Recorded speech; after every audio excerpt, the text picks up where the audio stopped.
Welcome back to Muscle in the Morning. I'm Dave Palumbo and today is Thursday, December 5th, 2019. And let's find out what's going on in the world of bodybuilding and fitness.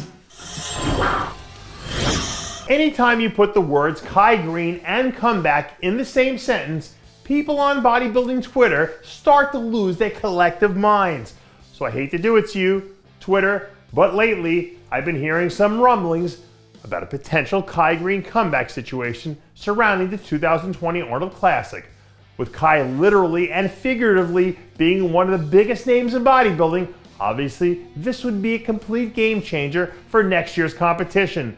But until we hear a definitive yes directly from Kai's lips, I won't hold my breath, because he's the king of keeping people on the edge of their seats.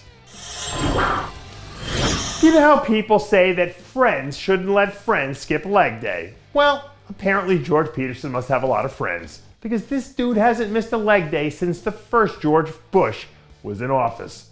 Once again, GP3 was spotted blasting through his leg day at the East Coast Mecca, where he's been dotting his I's and crossing his T's in the lead up to his 212 debut. I think I'm as curious as anyone to see how this whole 212 experiment works out, because George is an uber talented guy. And I think rolling out the new GP3 3.0 at the New York Pro would be one hell of a way to make a statement. My son Logan is just now starting to get into playing some kiddie video games on his iPad.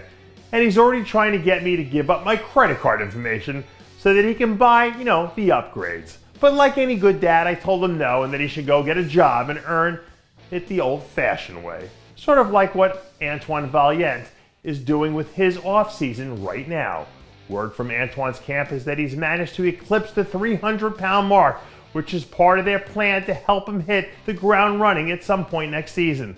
Hopefully, for his sake, he can avoid the injury bug that ended up derailing his comeback plans that he had earlier this year. Because if he can get somewhere close to 100%, I think he can be a top 5 guy in any lineup. I'm always jealous of the people who make everything they do look effortless, because when I look at the way I do things, it feels like the complete opposite. And to me, Sandra Grajales is one of those people I like to be jealous of. It seems like Sandra and her team are putting out new updates on almost a daily basis that show her getting better by the day.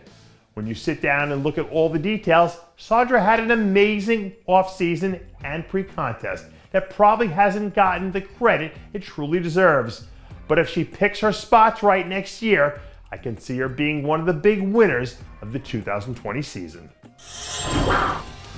And that does it for yet another edition of Muscle in the Morning. I'm Dave Palumbo, reminding you to always be true to your passions, and make sure to follow us on Facebook, Twitter, and Instagram.